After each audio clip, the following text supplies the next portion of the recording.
Okay, so Stephen A. Smith in 2019 penned a 5-year, $60 million contract with ESPN, and rightfully so. It could be argued that he's been the face of the franchise over the last decade or so, especially when Skip Bayless left the organization for FS1 in 2016. The guy is everywhere on sports TV with his debate show First Take covering the NBA, and now has his own show on YouTube, The Stephen A. Smith Show. Anyways, recently he joined Outkick's Clay Travis for an interview covering a wide variety of topics from his personal life, sports, politics, and his future with ESPN.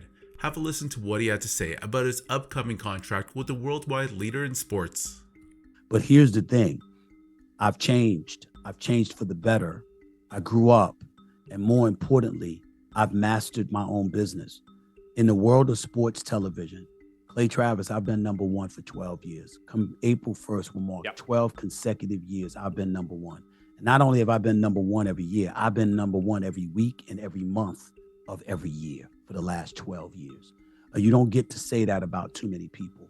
I look at whether it's Pat McAfee, it's Mike Greenberg, it's Scott Van Pelt, it's Troy Aikman, it's Joe Buck, it's Kirk Herbstreit, the list goes on and on. I'm so honored to have the colleagues that I have, that I work with at ESPN every day. I look at other people in the business. I got a bunch of friends at FS1. You know what? Michael Irvin's there, Keyshawn, Skip, Richard Sherman, Rob Parker, Chris Broussard. The list goes on and on. Even LaShawn McCoy and Emmanuel Acho and Joy Taylor with her fabulous self. The list goes on and on and on. But let me tell you something. I'm the one that's been number one. And at the end of the day, it would be nice for one day for this man to stand before everyone and be like, this is not, I'm number one, and this says I'm number one. Now, one would argue that that may have been the case years ago before, because I got my money and then Tony Romo got his from CBS, or whatever the case may be. But I'm not just a talent. I'm a business. I have my own production company. Like you said, I've got my own YouTube channel. I've got my own show. It's not even just a podcast. It's a show with a fully loaded television studio. That's what I built for myself, that can go linear or digital. The list goes on and on. I'm doing all of these things. I'm not doing all of that to be in second place. I'm not doing all of that to look up at somebody else and see that they're making more than me when I'm producing superior ratings and revenue. No, I'm not doing that. And I'm not apologizing for anybody for it. So it's not, I've been treated incredibly well by ESPN.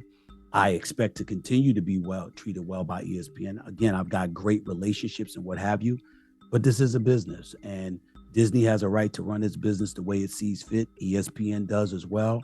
But if they do, so do I. I hope that we're able to work it out. I'm confident that we will, because I'm incredibly happy there, but we'll see.